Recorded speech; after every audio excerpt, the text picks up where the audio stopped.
अथ कीलकम। ओम चंडिका देवी को नमस्कार है। विशुद्ध ज्ञान ही जिनके शरीर पर है, तीनों वेद जिनके दिव्य नेत्र हैं, जो कल्याण प्राप्ति हेतु अपने अपने मस्तक पर अर्धचंद्र धारण करते हैं, अर्धचंद्र का मुकुट धारण करते हैं उन भगवान शिव को नमस्कार है। मंत्रों जो अभी कीलिक है, अर्थात मंत्रों के सिद्धि में विघ्न उपस्थित करने वाले साप रूपी कीलक का जो निवारण करने वाला है, उस सप्तशती स्रोत का संपूर्ण रूप से जानना चाहिए। यद्यपि सप्तशती के अतिरिक्त अन्य मंत्रों के जप में जो निरंतर लगा रहता है, वह भी कल्याण का भागी होता है। उसके भी उच्चाटन आदि कर्म सिद्ध होते हैं और तथा उसे भी समस्त दुर्लभ वस्तुओं की प्राप्ति हो जाती है। तथापि जो अन्य मंत्रों का जप न कर सके, केवल इस सप्तशती नामक स्रोत से ही देवी का स्तुति करते हैं, उन्हें स्तुति मात्र से ही सच्चिदानंद स्वरूपिणी देवी सिद्ध हो जाती हैं। उन्हें अपने कार्य की सिद्धि के लिए मंत्र, औषधि आदि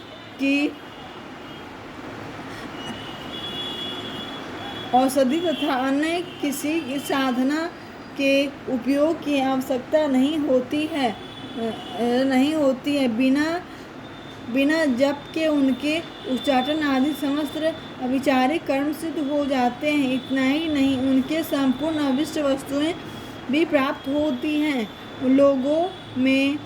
लोगों के मन में यह शंका थी कि जब केवल सप्तशती उपासना तथा सप्तशती को छोड़कर अन्य मंत्रों की उपासना से भी समान रूप से सब कार्य सिद्ध होते हैं, तब इनमें श्रेष्ठ कौन सा साधन है।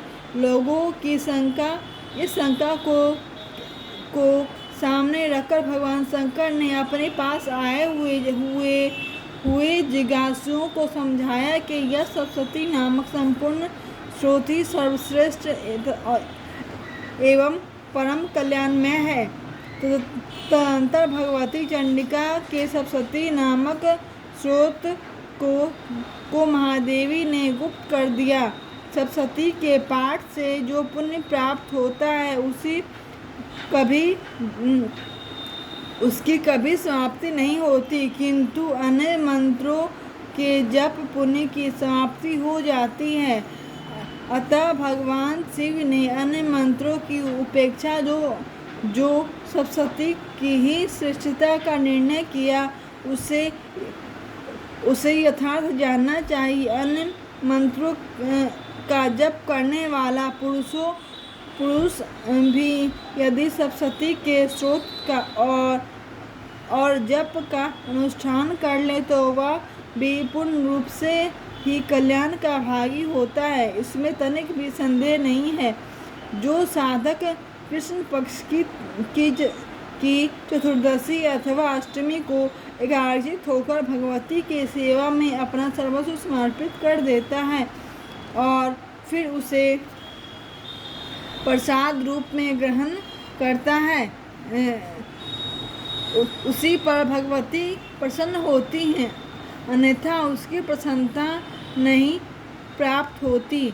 इस प्रकार सिद्धि के प्रतिबद्ध रूप कीलक द्वारा महादेव जी ने इस स्रोत को कीलित कर दिया है, जो पूर्वोक्त रहित रीति से निष्कलन करके इस सप्तशती स्रोत का प्रतिदिन स्पष्ट उच्चारण पूर्वक पाठ करता है, वह मनुष्य सिद्ध हो जाता है।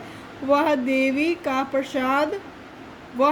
का पार्षद होता है और वही गंधर्व भी होता है। सर्वत्र विचरने पर भी इस संसार में उसे कहीं भी भय नहीं होता।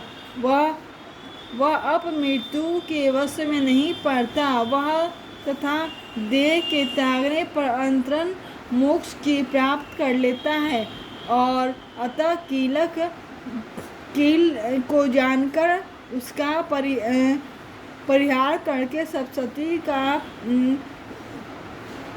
करके ही सप्तशती पाठ का आरंभ करें। जो ऐसा नहीं करता उसका नाश हो जाता है। इसलिए कीलक और निष्कलन का ज्ञान प्राप्त करने पर ही यह स्रोत निर्दोष होता है और विद्वान पुरुष इस निर्दोष स्रोत का पाठ आरंभ करते हैं।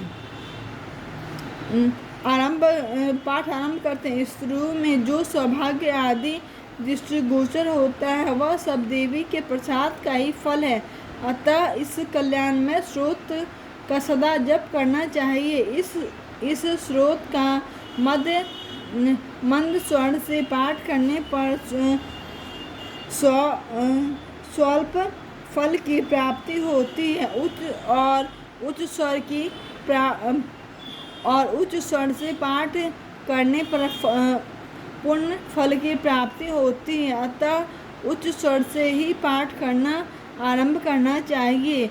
जिनके प्रसाद से ऐश्वर्य, सौभाग्य, आरोग्य, संपत्ति, शत्रु नाश तथा परम मोक्ष भी सिद्ध होते हैं, उन कल्याणमयी जगदम्बिका स्तुति मनुष्य क्यों नहीं करते।